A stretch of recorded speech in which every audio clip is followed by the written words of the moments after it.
हमारी आज की कहानी का शीर्षक है खूबसूरती।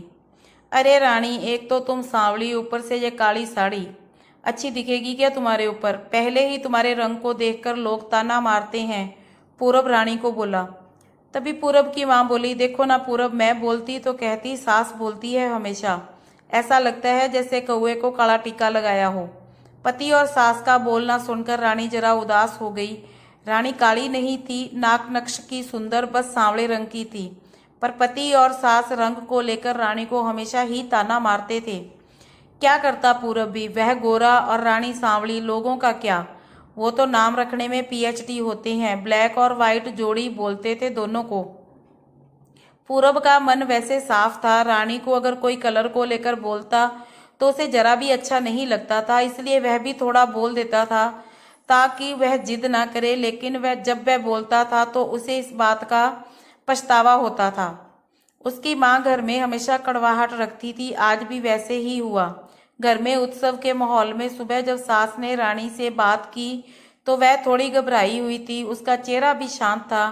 पूरब वास्तव में खुद पर शर्मिंदा था। अपराधी की तरह बैठने की बजाय वह काम के लिए बाहर निकल गया। कई सारी महिलाएं काली साड़ी पहनकर सड़कों पर चल रही थी। सभी ही गोरी थी ऐसा नहीं था, लेकिन उन पर वह काली साड़ी अच्छी लग रही थी।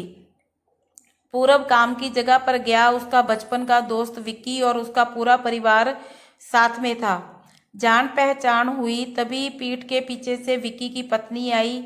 वह भी काली और सांवली ही थी, काली साड़ी पहनी थी उसने। पीछे से एक आवाज आई, प्रतीक्षा दीदी, आप बहुत अच्छी दिख रही हो। आपकी साड़ी भी अच्छी है और आप भी।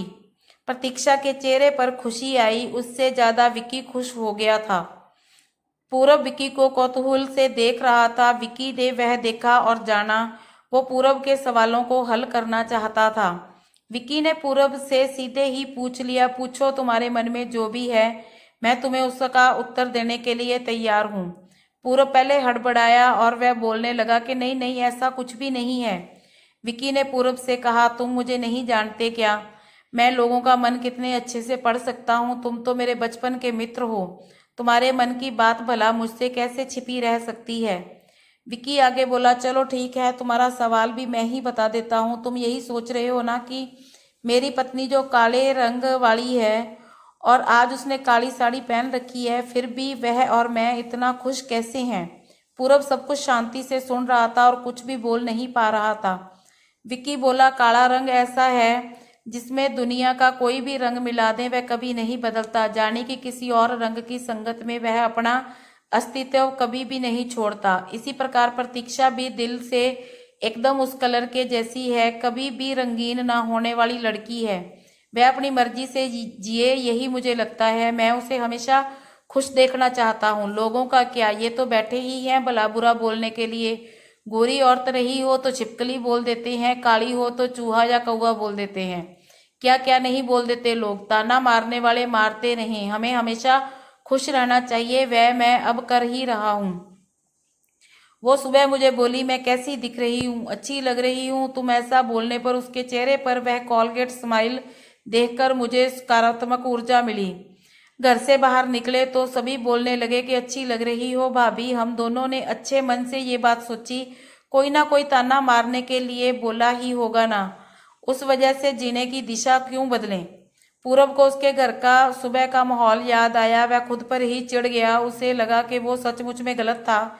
मैं ही रानी को दुख देता हूँ, उस वजह से सब उसे बोलते हैं। अब मुझे ही अपनी भूल को सुधारना होगा और उससे माफी मांगनी होगी।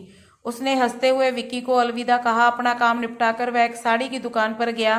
रानी के लिए उसने काले रंग की साड़ी ली और घर गया। घर जाने के बाद रानी शांत बैठी थी। उसने रानी को आवाज दी और साड़ी उसके हाथों में दे दी। रानी को जरा अलग ही लगा। उसने प्रश्नार्थक नजरों से पूरब की ओर देखा और उसने बॉक्स खोलकर देखा तो काले रंग की साड़ी थी। रानी, मैं लाया हूं तुम्हारे लिए ये साड़ी, आज पहन के दिखाओ कैसी दिखती हो तुम। अच्छी नहीं लगी तो बदल देंगे साड़ी को। देखने तो दो के कैसी दिखती हो तुम इस रंग में। रानी को जरा अच्छा लगा। चलो तैयार हो जाओ जल्दी, हम जरा बाहर जाकर आते हैं। एक क्लाइंट के पास जाना है, उन्होंने बुलाया है जोड़ी में। पूरब का बोलना सुनकर रानी तैयार होने लग गई। काली साड़ी, उस पर हल्का सा मेकअप और लंबे बालों की चोटी पूरब भी क्या, पूरब की माँ भी रानी को देखते ही रह गए। पूरब बोला, लोगों की बातों में आकर मैं तुम्हें हमेशा बोलता रहा और खरा सौंदर्य किसमें है ये मैं भूल गया था। रंग दो ही हैं ये जानकर फिर जीना छोड़ दें क्या, अपनी खुद की पसंद छोड़ दें क्या। तुम्हें काले रंग की साड़ी पहनना बहुत अच्छा लगता था ना, पर मैं हमेशा ही तुम्हें टोकता रहा। अब मुझे समझ में आ गया है कि किसी भी रंग में रंगते वक्त मन साफ हो तो उसके उसमें खूबसूरती निखरती है।